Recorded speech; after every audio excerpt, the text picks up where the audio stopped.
Bismillahirrahmanirrahim. Alhamdulillahirabbil alamin. Alhamdulillah para peserta didik yang berbahagia. Pelajaran kita lanjutkan.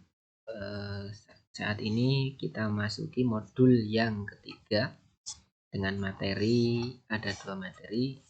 Yang materi awal adalah terkait dengan menebarkan Islam dengan santun serta damai melalui khutbah, dakwah dan tabligh. Baik,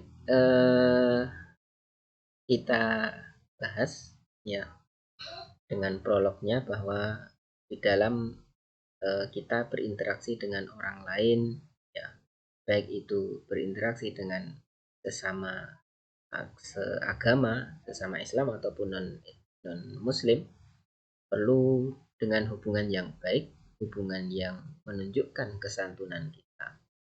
Seandainya kita berdakwah, ya balighu anni walau ayat, sampaikan dariku meskipun satu ayat, ya tapi dengan menyampaikan dengan cara yang santun, dengan cara yang damai, dengan kasih sayang.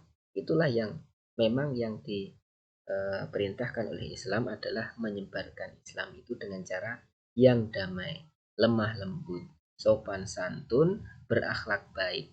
Ya itulah yang disampaikan di dalam Islam, yang diperintahkan dalam Islam. Tidak dengan kekerasan, tidak dengan marah-marah. Ya. Baik. Allah Subhanahu wa taala berfirman, "Ud'u ila sabili rabbik bil hikmah wal mau'izatil hasanah wajadilhum billati hiya ahsan." Serulah manusia ya pada jalan-jalan Rabbmu, jalan-jalan Tuhanmu dengan hikmah dan pelajaran yang baik, dan bantahlah pula seandainya dengan bantahan juga dengan cara yang baik. Hingga berlemah lembutlah di dalam berdakwah, menyampaikan sesuatu yang benar. Nah, bagaimana dakwah dengan ramah itu? Ya, yang pertama adalah dengan hikmah yang tadi disampaikan dalam ayat di atas, yaitu dengan dalil yang jelas, keteladanan yang baik. Ya, apalagi dengan misalkan menyampaikan sesuatu yang baik kepada tetangga, maka diri ini juga harus memberikan contoh yang baik pula, ya, menjadi keteladanan yang baik pula, ya, akhlaknya yang baik, bagaimana bersikap yang sopan dan santun kepada orang lain. Kedua, dengan mau'izah hasanah, peringatan baik yang dapat misalkan menyentuh akal dan perasaan, ya. Kemudian menyesuaikan lingkungan, ya, siapa yang diajak, ya. Beda mengajak anak-anak, mengajak remaja, mengajak orang tua, apalagi sudah sepuh, itu berbeda. Jadi perhatikan bagaimana lingkungan, ya, tidak semerta-merta apa yang kita ingini, bukan seperti itu, tapi lihat kondisi, ya, dan itu perlu dengan santun, ya, bijaksana. Ketiga, dengan wajadilhum billati ihsan, ya, andaikan itu debat, andaikan itu penyampaian terjadi pada perdebatan, itu cara yang akhir, ya, itu pun dengan lunak, dengan lemah lembut, bukan dengan cara yang kasar. Baik, kita masuk. Yang pertama adalah khutbah, ya. Khutbah ini merupakan dari kata-kata mukhatabah. Khutbah artinya perkara yang diperbincangkan, atau juga peringatan atau pelajaran atau nasihat, ya.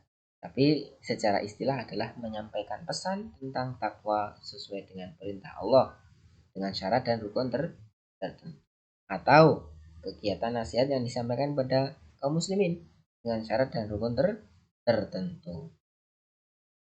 Nah, orang yang melakukan khutbah disebut khatib, ya. Kemudian khutbah ini dikelompokkan menjadi 3 macam.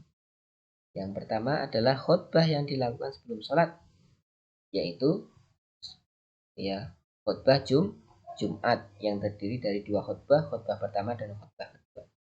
Kemudian yang B, yang kedua, khutbah yang dilakukan sesudah sholat. Apa saja?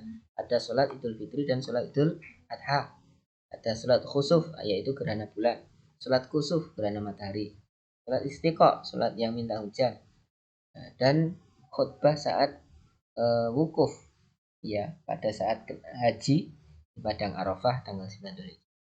Kemudian yang C adalah khutbah yang tidak berkaitan dengan sholat, misalnya khutbah nikah itu tidak berkaitan dengan sholat. Nah, syarat dan rukun khutbah. Apa perbedaan syarat dan rukun? Ya, syarat ini sesuatu yang harus ada dan dipenuhi sebelum melaksanakan ibadah. Sementara rukun itu sesuatu yang harus dipenuhi dan wajib dikerjakan ketika atau pada saat melakukan ibadah. Jadi kalau syarat itu sebelum, sementara rukun itu pada saat melaksanakan. Kemudian syarat ini wajib dipenuhi sebelum, dan sementara rukun adalah wajib dipenuhi pada saat melaksanakan ibadah tersebut. Yaitu perbedaan antara syarat dan rukun. Nah, syarat khotib. Ya, syarat khotib yang pertama Islam, yang kedua mengetahui syarat rukun. Yang pertama tadi Islam dan sudah balik ya dan berakal sehat. Yang kedua mengetahui syarat rukun dan sunnah khutbah. Yang ketiga suci dari hadas. Yang keempat tartil dan fasih saat mengucapkan Al-Quran atau hadis. Kemudian memiliki akhlak yang baik dan tidak tercela di mata masyarakat. 6. Suaranya jelas dan dapat dipahami oleh jamaah. Yang 7. Berpenampilan rapi dan sopan. Nah, syarat-syarat khutbah. Yang pertama, khutbah sholat Jumat dilaksanakan sudah masuk waktu zuhur. Ya, kemudian setelah selesai khutbah dilanjutkan dengan sholat. Itu sholat Jumat. Ya, kalau yang sholat Idul Fitri maka khutbahnya setelah sholat Id. Ya. Khutbah dilakukan dengan berdiri, namun jika tidak mampu boleh dengan duduk. Duduk sebentar di antara dua khutbah. Kemudian suara khutbah harus jelas dan dapat didengar oleh jamaah. Yang kelima adalah tertib, ya, yaitu dimulai dari khutbah pertama, kemudian dilanjutkan khutbah kedua. Nah, rukunnya apa saja rukun khutbah itu? Yang pertama membaca hamdalah, alhamdulillahirabbil alamin, puji-pujian untuk Allah. Innal hamdalillah juga bisa. Ya. Kemudian ini pada dua khutbah, ya, khutbah pertama dan khutbah kedua. Kemudian membaca syahadatain, asyhadu alla ilaha illallah wa asyhadu anna muhammadar rasulullah. Kemudian membaca shalawat Nabi Muhammad SAW. Kemudian berwasiat kepada diri sendiri dan kepada para jamaah. Ya, ini ajakan untuk bertakwa, beriman, ya, beribadah, memperbanyak amal soleh dan lain-lain. Ya. Kemudian membaca satu atau beberapa ayat suci Al-Quran. Ya. Kemudian berdoa pada khutbah kedua untuk memohon ampunan, kesejahteraan dan keselamatan. Itulah tadi rukun khutbah. Kemudian sunnah-sunnahnya, ya, sunnah-sunnah itu bisa dilaksanakan, bisa tidak. Kalau dilaksanakan itu baik, ya, dan dapat pahala. Jika tidak dilaksanakan tidak mengapa. Yang pertama, khatib memberi salam pada awal khutbah dan menghadap ke arah jamaah. Yang kedua, khutbahnya disampaikan di tempat yang tinggi atau mimbar, ya.